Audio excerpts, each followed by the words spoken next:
أنبياء عمرهم 8 سنوات 9 سنوات 10 سنوات. حسبي الله ونعم الوكيل.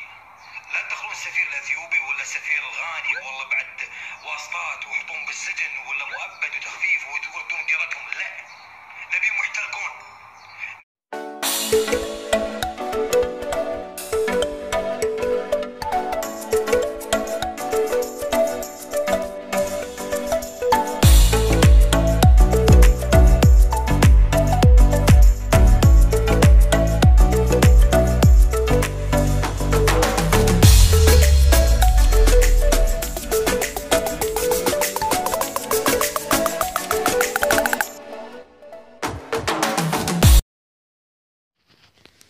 Ashamaa harka fuunee jaalatamtoonni fi kabajamtoonni hordoftoonni seenaatuuf nageenyi koo kan jaalalaa kabajaa iddoo isin jirtan hundatti isin haa qaqqabu.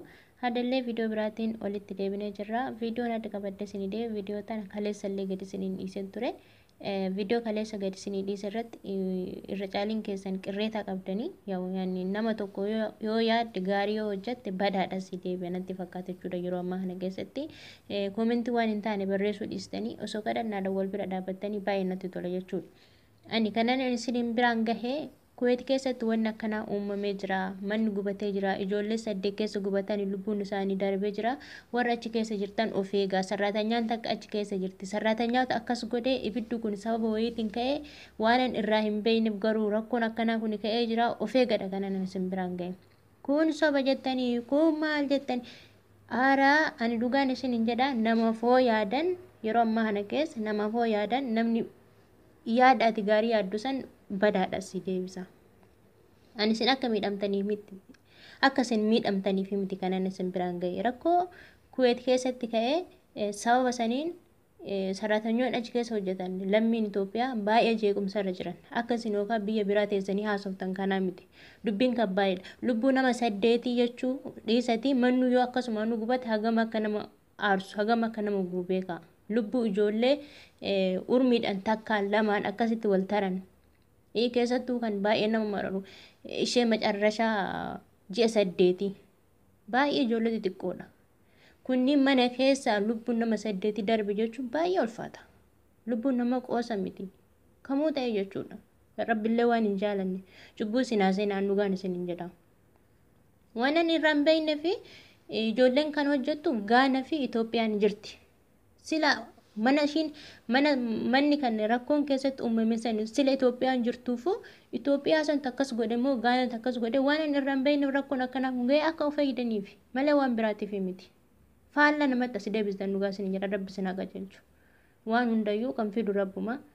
Kuni ammallee dallansuma waaqayyootan dhugaan isin jedha hunda keessanuu rabbi isin haa qajeelchume qajeelaati nama tuffachuu osoo hin taane akkas nama naaqu osoo hin taane dhaamsa namni isin biraan gahu xiqqaattullee guddattullee ka keessa gattanii ka keessa isin fayyadu yoo fudhattan baay'ee dasna jedhaan dhugaan isin jedha. Isattaan sudhaan sagalee namichi achi baase kan harabdichaa isinan dhageechisa jechuudha. Hin dhaggeeffattanii warri harabbifa achi beektan ani baay'ee isinan galu. Yaa ta'u garuu Itoophiyaa mujrimeedha haramiyyeedha yoo jedhu naa gala jechuudha. Morma ishee irraa kun hin ajjeesna waan jedhamu wayii xiqqoo naa gala isin ammoo hin dhageessanii isin biraan hin gaha jechuudha. Isa taansee ijoollee 8 lubbuun isaanii darbee jira mana keessa gubatanii lubbuun isaanii darbe. Mucayyoo Itoophiyaa tuun ka Gaanaa baddee jirti hagammatuyyuu hin qabamneedha wanni isaan achi baasan jechuudha. Garuu kan Itoophiyaa ammotuyyuu hin baasin Itoophiyaa mucayyoon akka ishiin badii hin goone kan isaan dubbachaa jiranii. Haa ta'uyyuu malee wanni taragaaggatee yookaan ammotuyyuu ifa bahee ishiin natsaa baasanii gara biyyaatti si deebisuu hedan homtuu hin jiru jechuudha. Wanni kun ifa isin haa ta'u waanuma hin taanetti martunuu akkuma isinitti fakkaate naasa'ina. Akkuma isinitti fakkaate jechuun. Ani ilaali kaleessa kanan isin biraan gahee Itoophiyaa fi Gaanatu jira. Itoophiyaa fi zeegaa biraatutu jira. Sarraatanyoota kanniinitu kaasamoo ibidda akkamitti ka'eedha. San waan ani irraa hin beekneef garuu Kuwait keessatti rakkoon ka'ee jira. Of eegaa lammiin Itoophiyaa warra achi keessa jiraatanidha kanan isin biraan gahe. Ifa ta'e isin agalu. Akkasii yaa obboleeyyan kiyyaa hunda keessaniyyuu afaan keessan kan as jallisu mirga kan deebisu bitaatti kan deebisu kuni waan biraati hundi keessanuu akka amantii keessaniitiin waaqayyo kadhadhamee rabbiin keessan kadhadhaa barri tuni kakadhannaadhaan keessaa bahanii malee baay'ee ulfaatti. Dhugaan isiniin jedha barri 2020 tun baay'ee ulfaattudha. Koronaan ka'e jedhanii biyya keessa faca'e kunis dallansuu waaqayyooti. Kanumaa rabbiin jala nu haa dabarsu jettanii kadhannaa keessan itti cimsuudha malee hoo namni waan tokko isin dabarsu yookaan mootuu lammiin kee akka hin miidhamne jedhee kan isin dabarsu isin gara biraatitti fudhattanii yookaan immoo nama arrabsuudhaaf hin deeminaa.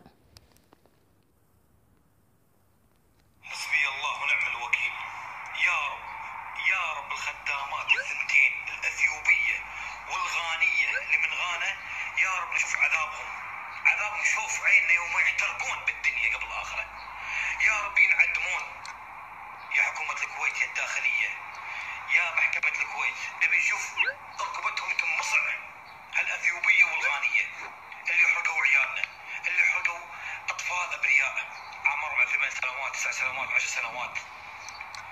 حسبي الله ونعم الوكيل. لا تدخلون السفير الاثيوبي ولا السفير الغاني والله بعد واسطات ويحطون بالسجن ولا مؤبد وتخفيف وتردون ديرتهم. لا نبي محترقون نبي. Akka oduun jedhamutti balaan ibiddi ka'eef tokko mucayyoo sarratanyaa amma Itoophiyaa tanatu gaazii banaa tursiisedha. Gaaziin banaa yeroo turuka mana keessatti yookaan afuurri isaa sun baay'ee galu ta'e akka tasaati kibriitii takka yookaan caartu ta'e mana keessatti manni gubachuu ni danda'a. Kanas hundi keessanuu akka xinniqqaaqee gootanii fi baay'ee badaadha jechuudha gaaziin dhugatti yoo kana ta'e. Isa lammaffaa irratti ammoo ijoollee laayitiidhaan taphattiidha kan isaan jechaa jiran jechuudha. Akka Filiippoonni jettullee jechuudha. Ani peejii isaanii jalaan arge kana hundayyuu peejii warra Kuwait aappii deet isa jedhu tokko jira jechuudha. Golfa niw Kuwait aappii deet kan jedhu san jala seentanii osoo argitanii waan isaan gaddisan hunda asi jalaa ni argitan jechuudha. Ijoolleen lubbuun isaaniitiin darban baay'ee dhugumatti seenaa garaa keessaa nama hin baane ta'a. Ijoollee urmiin isaanii isa guddaatu urmiin 12 akkas 14 12 isin biraan hin gaa jechuudha. Urmi isaanii maqaa isaanii hunda boodarra isinifan hima jechuudha. Isa laayitiidhaan akka taphatanii laayitii kana soofatti qabatee akka mana keessa ka'e kan jedhamu. Haa ta'u malee intalli Gaanaa sun hagammatti hin qabamne. Itoophiyaan poolisii deemtee maramte imbaasiin Itoophiyaa mootiyyuu akka intalli badii hin qabne kan isaan murteessanii.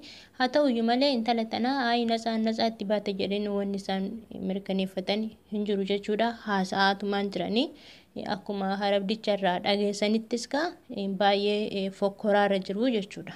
Kanaaf yookiin ammoo kuulaayititu ijoolleen soofatti qabsiistee achiin ibiddi mana keessa ka'e jedha. Kun immoo chaarjariitu dhooyee jedhani. Hundi isaa tuqaa sababa mana keessatti ibiddi qabsiisu ta'a kun sadeen jechuudha. Kana sadeen irraayyuu yookaan kan rabumatu beekalee waan nurraa beeknu hin beeknu jechuudha. Waan nurraa beeknu hin qabnu. Akkuma jedhamu gaazii sanii nu ta'a. Akkuma jedhamu sarratanyaan waan wayii gooti ta'a. Gaanaan jirti, Itoophiyaan jirti. Kan Itoophiyaan makate jari lamaan mana tokko keessa kan hojjetan achi keessa Itoophiyaan jiraachuudha jechuudha. Rakkoon kan nu sodaachise. Akka isin ammas xiqqeessitanii haasaan kanaa miti. Dubbiinis immoo akkasiis hin fakkaatu. Lubbuu nama 8tu du'e. Lubbuu nama 8 jechuun baay'ee ulfaata. Yeroo takkatti mana tokko keessatti sa'aatii tokko keessatti kan hin guunne kan isaan lubbuun isaanii darbe jechuudha. Kana jechuun immoo baay'ee ulfaataadha. Mucayyoon Gaanaa hagammaatitti hin qabamne. Soqanii garuu qabamuu hin dandeenye hin argamnedha.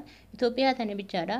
Kun ammoo Itoophiyaan harka kennette jedha. Kun ammoo ishiin natsaa baate jedha. Dubbiin laal mataa miila hin qabu. Kanaaf obboleettii teenya tana ijoollee Itoophiyaa lammii kamuu kan achi keessa jiran kan Kuwait keessa jiran rabbiin isin haa eeguun isin jedha. Dhugummoottu wanti kun furunarraa kan ka'u yoo ta'e furuna gaazii midhaan itti bilcheessan kanarraa kan ka'u yoo ta'e guyyaa tokko anayyuu na mudatee jira jechuudha. Biyya kanatti na mudatee jira. Rabbi garuu na baase. Akkam ta'e mana kana keessa jechuudha furuna lamatu jira. Tokko magbaa yoo jiraatu kushiinaa jechuudha. Tokko mootiyyuu balkoonii xiqqootii jira achi keessa jira.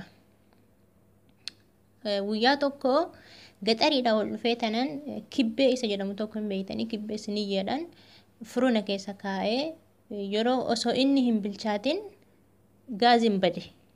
gaaziin hin dhumate jechuudha. Gaaziin dhumate yeroo kana gaaziin dhumate ennaan achi keessaa baaseetuman dhiise ani. Dhiiseet guyyaa namichi sa'aatii booda nama gaazii galchu fidee itti galche.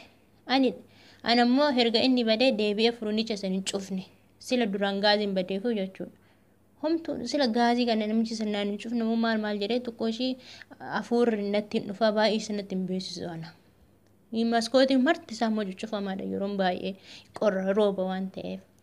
Amma jaartiin hin dhufte jechuudha namittiin hin dhufte. Akkuma mana ol seenteen gaaziin ishiin sirriitti itti dhagahama waan ta'eef hafuurri gaazii jetteet mariite maal taate on jedhuun gaazii mana keessa ka'ee jira miti maaltu maal ta'e jettee ishiin ganaa dhayitee furuun alaaltee cufte jechuudha.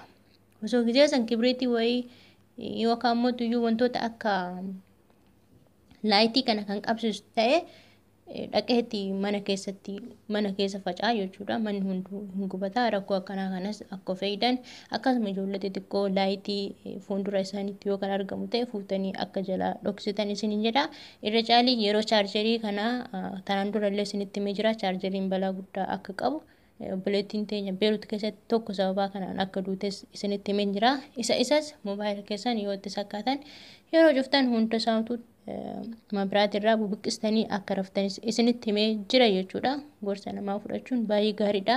Hunda fudhachuu baattan xiqqishuush yoo keessa fudhattanillee 100% yoo fudhattan isin fayyada jechuudha. Kana wanti ta'ame wanni ani kaleessa isin biraan gahees kana jechuudha.